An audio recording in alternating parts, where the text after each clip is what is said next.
Assalamualaikum and hi everyone. In this video, we're going to discuss about confidence intervals. So wow, you have come to the second chapter of this semester. Well done.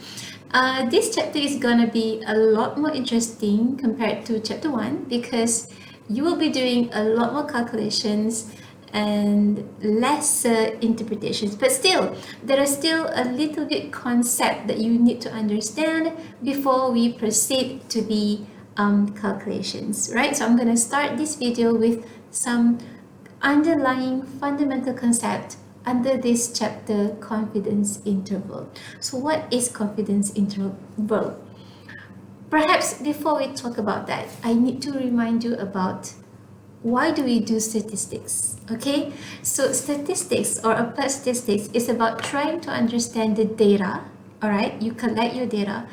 What we're trying to do here is to collect the data and turn them into useful information.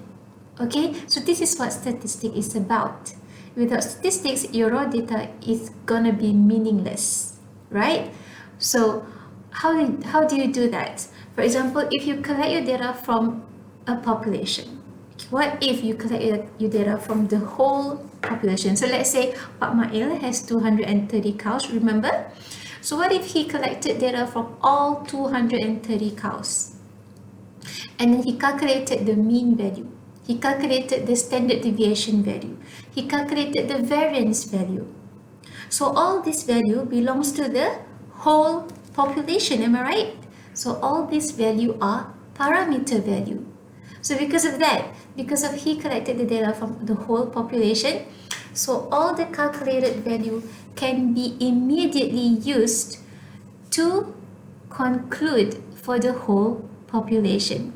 Then Pak Mail can immediately use those calculated value to write a conclusion for the whole population. Why? Because he collected the data from the whole population. So this is the case, this is normally the case when you have small population size. So it is possible for you to collect data from the whole population. But most of the time, the population in any research is too large. So when the population is too large, you will collect data from sample instead of the whole population. So for example, Pak Mail, he has 230 cows, so he just want to collect data from 30 cows. Okay, so he collected data from the 30 cows and then he calculate the mean from the taken sample, and he get that the mean is blah blah blah value. He calculated the standard deviation, he calculated the variance and so on. So this calculated value are sample value. Remember, these calculated value are sample information. They are not population information. Am I right? So the calculated value in this case are sample mean, sample standard deviation, sample variance, and so on. So because of that, now let me ask you, can Pak Mail use this sample information? Can he use this sample information to immediately make conclusion for the whole population? No, he can't. No, Pak Mail cannot immediately use the sample information to make conclusion for the whole population. Alright, so how do Pak Mail understand about his population? By collecting data from sample. So he can do that. He can get to the population information by using tools in applied statistics. Okay, more advanced tools in applied statistics that you're going to learn, in chapter 2, 3, 4, 5, and 6. Meaning that all the calculated sample mean, sample standard deviation, sample variance, sample proportions, all these calculated values will be used, okay, into the tools in applied statistics. Okay, they become the input into these tools, into this machine. Okay, you can imagine this like a factory. So this is the input, and what is the output? The output is you can make inferences about the population. So this is the pathway if Pak Mail collected data from sample. This is the pathway. Alright, he cannot immediately conclude for the population. He has to use a certain tools, use some more formulas that we have in statistics in order to turn this sample information into population information. So that's how Pak Mail can get population information from sample. Alright, okay, so in this chapter, we're going to learn how Pak Mail can use the sample mean to estimate population mean. Okay, how to use the sample mean for the 30 cows to estimate the population mean for the 230 cows. So this is what we're going to do in chapter 2. We're going to do estimation. We're going to use sample information, all these statistics value. We're going to use all these statistics value to estimate parameter value. Okay, get it? So you're going to learn how to use X bar to estimate mu, how to use S to estimate sigma, how to use S square to estimate sigma square, and how to use P to estimate the value of pi. So basically what we're doing is we are using the statistics value to estimate parameter value. Alright, so this is maybe a new notation, theta hat. So theta hat is a notation to represent statistics value. Theta is the notation to represent parameter value. So theta hat could be X bar, could be S, could be S square, could be P. Theta could be mu, could be sigma square, could be pi. So like this is a representative for all these four, and this is the representative notation for all these four. So this is chapter 2 class. Okay, chapter 2, we're going to use statistics value to estimate parameter value. Okay, so estimate, estimation, estimator. So let's try to understand all these few terms, okay? Yeah, I think I've explained this to you already, using statistic to estimate parameter. So basically, statistic is the estimator for parameter. Okay, statistic is the estimator for parameter. Okay, so with that being said, statistic is the estimator lah. Estimation, okay, estimation is the process of using an estimator to estimate the parameter. Okay, there are two types of estimation, which are point estimation and also interval estimation. Point estimation is when you produce a specific numerical value calculated from a sample data to get the population parameter. Okay, so you can get the parameter by using your sample, your statistics value. And another type of estimation is interval estimation, in which this is a process where you produces a range of values calculated from the sample data, forming an interval within which the parameter is estimated to lies within that interval. Okay, so in chapter 2, we are going to do interval estimation instead of point estimation.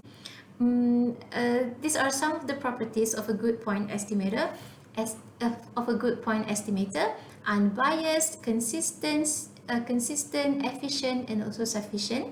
These properties should be satisfied for choosing the best estimator of a parameter, but don't worry, okay, you don't need to put much attention to these properties, because in this course we assume that the best estimator for a parameter has satisfied all the properties. So we just assume that all the point estimator used in all the questions, okay, has all these properties. So don't worry, but just take note on these properties, okay? There are 4.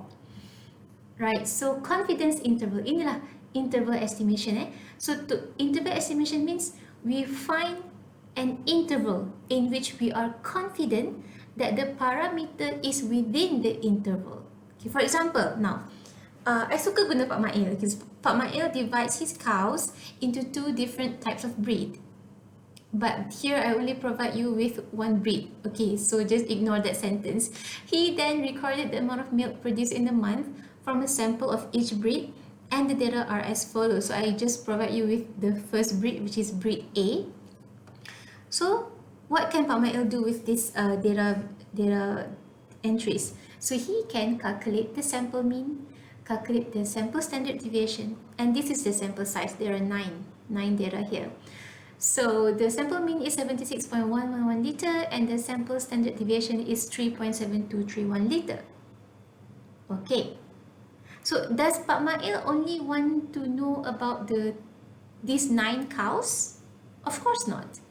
Of course, in actual fact, he actually wanted to understand about the whole breed, about all cows of breed A. But here he only take a sample of 9 from breed A cow, right? So he calculated the sample mean. Can Pak Mail immediately say, oh, since the sample mean is this, so is the population mean? Can he conclude that all the cow breed A has average of 76.1111, the same average as the 9 cow? Can he do that? Of course not. He cannot, because this is sample mean. It's not population mean. And you cannot, because of that, you can't immediately conclude that, oh, okay, this is also population mean value. No, you can't do that. So what Pak Mail can do is, he can calculate, okay, the confidence interval for the population mean of the milk produced in a month. Alright, so how to calculate this confidence interval? Alright, for example, this is the solution, a 90% confidence interval for mu. So mu here is what? Mu here is the population mean of milk produced in a month.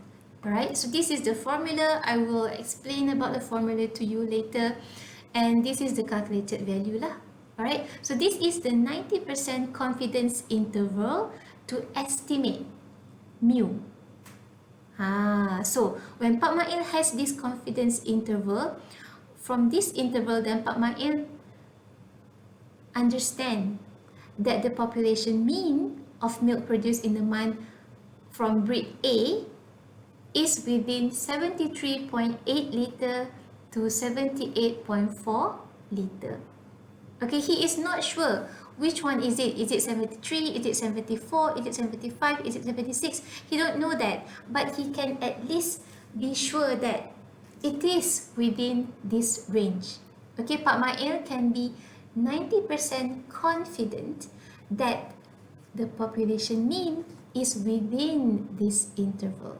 So this is interval estimation class. Okay, this is how Pak Mail can get the population information using sample information. Alright, so let me emphasize this again. What does this interval means? It means we are confident, okay, we are 90% confident that the population mean of milk produced in a month lies within these two values. So this is what chapter 2 is about. Alright, it's about estimation.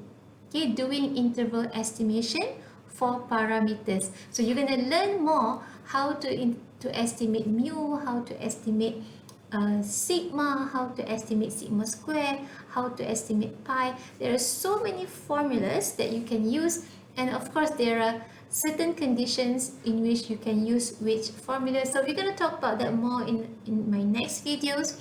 So, but for this video, I just want you to get that what we're doing is interval estimation. Estimate apa ni? Nak estimate apa? We're trying to estimate parameter. Okay, class? Right, so I'll see you in my next video. Bye.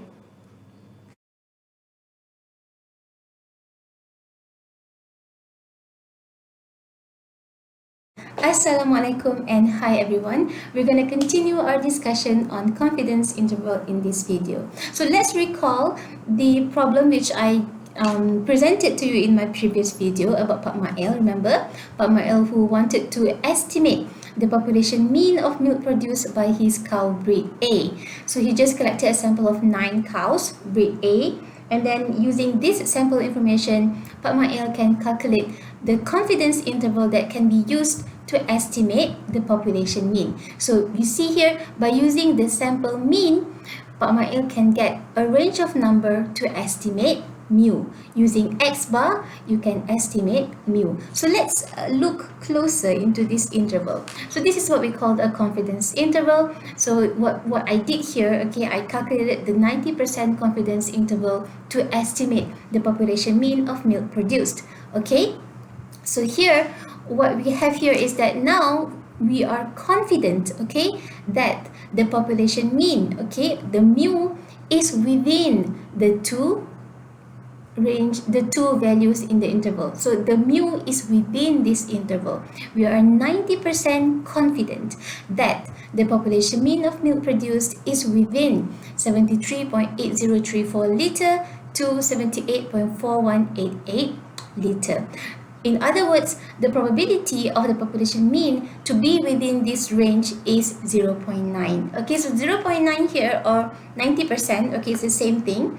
90% here is the confidence level, is the reliability level, in the sense that this interval is reliable to give us the mu, okay, which means that mu is within this interval by 90% confidence level. So that is confidence level. Okay, so I also need to introduce to you that we're gonna call this the first value in the interval as the lower boundary, and the second value in the interval that you see here is the upper boundary. Now don't worry class, okay, I will teach you how to calculate the lower and upper boundary in my next video. Okay, in this video we're just trying to focus on all the fundamental concept that you need to understand about confidence interval. Alright, so let's continue to understand about this confidence interval. So it consists two values, which is the lower boundary A and also upper boundary B.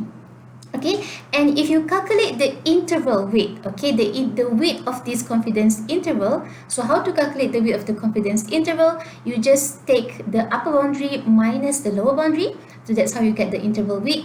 Then you can get an idea of your estimation error. Okay class, now estimation error is the error that you make because what we're doing here is just an estimation. Remember, we are just doing estimation, so we're bound to make some errors. Am I right? So how large is the error? It is closely related to the interval weight. Okay, the interval weight is 2 estimation error.